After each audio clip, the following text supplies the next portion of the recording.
September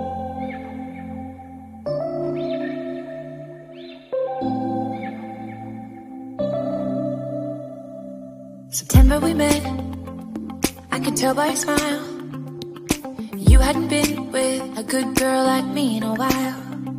Hi friends, எல்லாரும் எப்படி இருக்கீங்க? உங்களை பார்த்ததுல எனக்கு ரொம்ப சந்தோஷம். இன்னைக்கு நிறைய புது friends நம்ம சேனல்ல ஜாயின் பண்ணிருக்கீங்க. எல்லாருக்குமே ரொம்ப ரொம்ப நன்றி.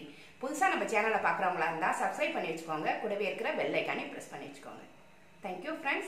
இன்னைக்கு நம்ம கிச்சன்ல என்ன பார்க்க போறோம்னா இன்னைக்கு நம்ம கிச்சன்ல ஆந்திரா பெசரட்டு எப்படி பண்ண போறோம் அப்படின்றது தான் பார்க்க போறோம். ஆந்திரா ஸ்டைல்ல பாசிப்பருப்பு போட்டு பெசரட்டு பண்ண போறோம். இதுக்கு வந்து நான் 200 கிராம் பாசிப்பருப்பு எடுத்துர்க்கேன். இது முழு பாசிப்பருப்பு தோலோட இருக்கும் பாத்தீங்களா, அதுதான் போடணும், அப்பதான் டேஸ்டா இருக்கும். இது 200 கிராம் எடுத்துர்க்கேன். அது மாதிரி அதுல பாதி அளவுக்கு 100 கிராம் பச்சரிசி எடுத்துர்க்கேன். நீங்க புழுங்கல் அரிசி போட்டாலுமே நல்லா தான் இருக்கும். இது பச்சரிசி எடுத்துர்க்கேன்.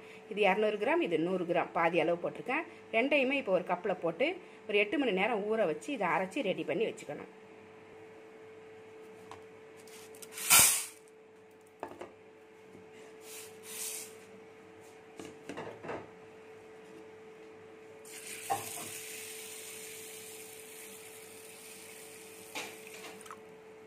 காலையில் செய்யணும் அப்படின்னா இப்போ நைட்டு ஊற வச்சிடலாம். இன்றைக்கி வந்து நான் நைட்டே ஊற வைக்கிறேன். இது நல்லா ஊறி இருக்கும். காலையில் எடுத்து நம்ம தோசை ஊற்றுறதுக்கு நல்லாயிருக்கும். பெசரட்டு சூப்பராக இருக்கும். இது ஃபஸ்ட்டு இது பாசிப்பருப்பும் அரிசியும் ஊற வச்சுருந்தோம், நல்லா ஊறிடுச்சு. இது ஒரு 8 மணி நேரம் ஊறணும். இப்போ நைட்லேருந்து ஊற வச்சதால நல்லா சாஃப்டாக ஊறிடுச்சு.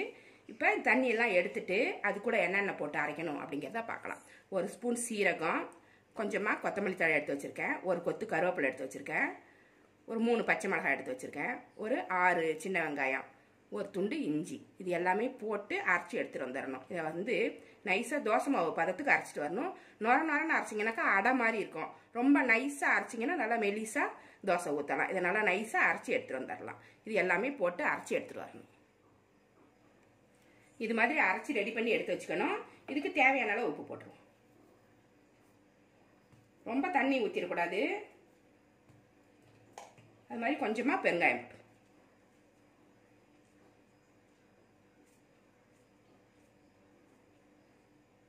பருப்புன்றதால கேஸ் ஃபார்ம் ஆகும், அதுக்காக கொஞ்சம் பெருங்காயம் கண்டிப்பாக போடணும். போட்டுட்டு நல்லா கலந்து விட்டுருங்க.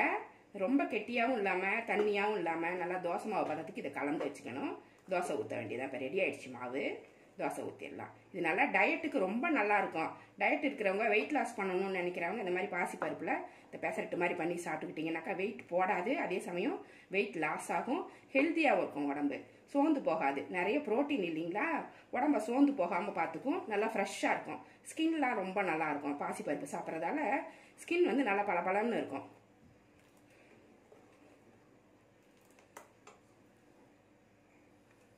நல்லா தோசைக்கல்ல சூடானிச்சு.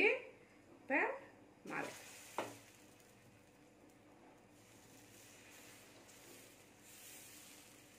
நீங்கள் இதை எப்படி வேணால் சுட்டுக்கலாம். அடை மாதிரியும் சுட்டுக்கலாம், தோசை மாதிரியும் மொறுமொறுன்னு எடுத்துக்கலாம்.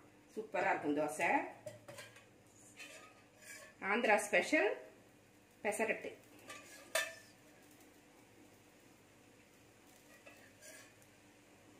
நல்லெண்ணெய் இல்லைன்னா நெய் போட்டுக்கலாம், நல்லாயிருக்கும்.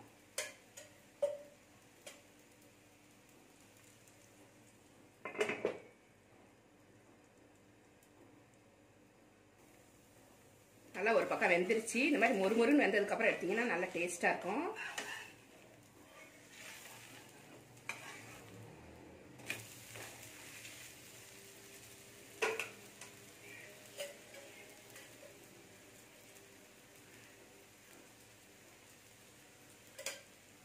இந்த பக்கமும் வேகட்டும். இந்த பக்கமும் வெந்துருச்சு. இந்த மாதிரி கொஞ்சம் அப்படி கட் பண்ணிட்டீங்கன்னா அப்படி ரோல் பண்ணுறதுக்கு வரும். நீங்கள் அப்படியே கூட எடுத்துக்கலாம். ஒரு ஆசையாக இருக்கும்ல, நம்மளுக்கு ஹோட்டலில் கொடுக்குற மாதிரி வேணும் அப்படின்னா அப்படி கரெக்டாக அப்படி ரோல் பண்ணி.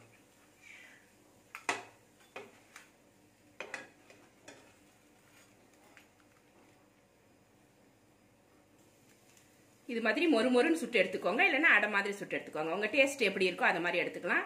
ரொம்ப ஹெல்த்தியான பெசரட்டு சூப்பராக ரெடி ஆயிடுச்சு. இது வந்து டயட் கண்ட்ரோல் பண்ணுறவங்களுக்கு ரொம்ப நல்லாயிருக்கும். சோர்வே ஏற்படாது, ரொம்ப ஹெல்த்தியாக இருக்கும். நீங்களும் இந்த ரெசிபியை ட்ரை பண்ணி பாருங்கள். இந்த ரெசிபி உங்களுக்கு பிடிச்சிருந்தா நம்ம சேனலை சப்ஸ்கிரைப் பண்ணி வச்சுக்கோங்க. கூடவே இருக்கிற பெல் ஐக்கானி ப்ரெஸ் பண்ணி வச்சுக்கோங்க. லைக் பண்ணுங்கள், ஷேர் பண்ணுங்கள், கமெண்ட் பண்ணுங்கள். இவ்வளோ நேரம் என்னோட வீடியோவை பார்த்தா எல்லாருக்குமே நன்றி. Thank you friends.